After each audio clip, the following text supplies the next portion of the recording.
kapus-pusan ng ensayo na ginagawa ni Renz Abando, Jason Brickman at iba pang players ng Strong Group dahil nandiyan na nga ang 34th DIBC o Dubai International Basketball Championship. Mabilis na transition sa opensa at depensa ang isa sa nabanggit ni Jason Brickman na kanilang ginagawa sa ensayo at mukhang may mga mabilisang plays ang Strong Group gamit ang mga athletic nilang players na kagaya ni Renz Abando at iba pa. May iba pang solid players ang team ng Strong Group at may napansin pa tayong ibang imports sa kanilang ensayo at yung isa halos kasing tangkad nga ni Andre Blatch o mas mahaba pa ng konti. Solid ang magiging lineup ng Strong Group, magkakatalo na lamang sa mabilisang pagkakaroon ng mas solid na chemistry kumpara sa ibang team na maglalaro sa Dubai International Basketball Championship.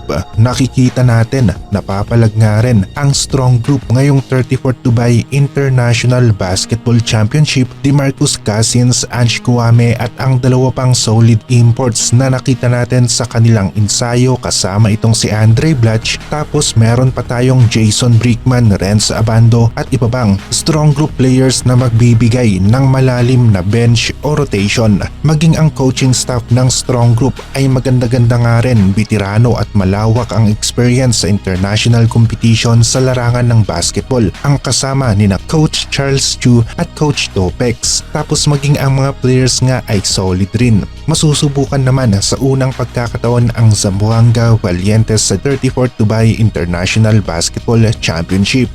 Kung magkakaroon ng mga mabibilis na pagkat sa basket, isa nga si Abando sa malakas sa ganitong klase ng opensa at nakita na natin ito sa KBL maging sa FIBA World Cup. Ang mga opensa ni Abando na nang iiwan sa depensa ng kalaban. Comeback ito para kay Renz Abando, isang pagkakataon na maipakita sa malaking stage ang kaya niyang gawin sa loob ng basketball court na posibleng magbigay daan para sa magandang oportunidad dahil alam naman natin na tumanggi siya sa renewal sa team ng Anyang pero hindi niya na-secure ang kontrata sa ibang team o liga. Kaya naman may katagalan rin na nawala si Renz Abando sa hardcourt.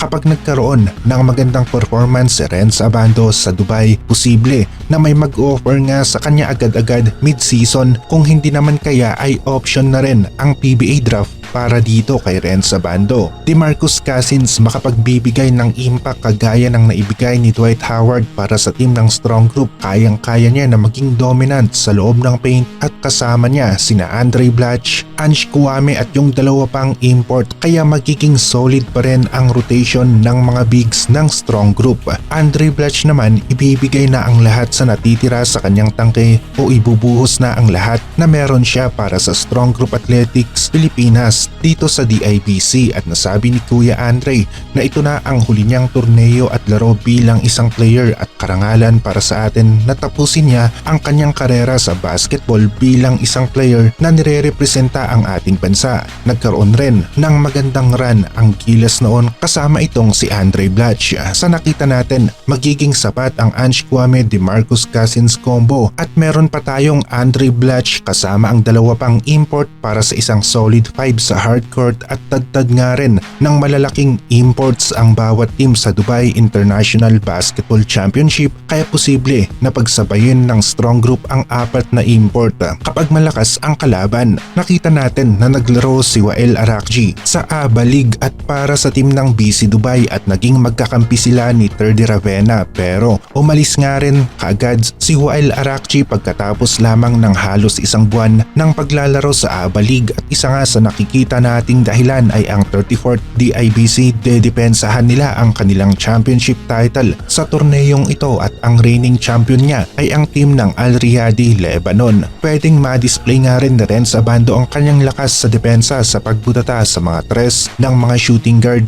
dito sa DIBC at nakita natin na kaya nga rin ni Abando na maging isang solid defender sa perimeter o 3-point area dahil sa kanyang mabilis na galaw at mataas na jumping ability. Nakakalungkot naman ang nangyari kay Kevin Kiambao. Debut game niya sa KBL tapos tinamaan kaagad ito ng injury sa kasagsagan ng laro. Hindi ito maganda para sa Gilas team dahil sila pa naman ang susunod na magiging core players ng Gilas at sa ngayon hindi pa natin alam kung makakabalik kaagad si Kevin Kiambao sa hardcourt. Posible na ilang araw o linggo nga rin ang aabutin para makarecover si Kikyo sa kanyang injury. Coach Al Francis nabanggit na gusto niyang dagdagan ng ilang players ang pool ng Gilas at mukhang isa nga ito sa mga dahilan kung bakit gusto niyang i-extend ng konti ang Gilas pool. Ang injury talaga ang isa sa kalaban ng ating national basketball team. Sa kasalukuyan, dalawa na kaagad ang injured sa Gilas 12 ni Coach Tim Cone kay Soto at Kevin Kiambao, tapos AJ Edo at Malonzo kagagaling lamang sa injury, bagong recover ang mga players na ito. Qualified na ang Gilas sa paparating na FIBA Asia Cup at isang pagkakataon ang paparating na window para tignan ni Coach Tim kung sino-sino pa ang mga players na kayang mag-step up laban sa malakas na team kagaya ng New Zealand. Iba pa rin yung merong isang 7-3 sa loob ng paint, pero sa pagkakataon na ito walang kay Soto sa third window ng FIBA Asia Cup qualifiers.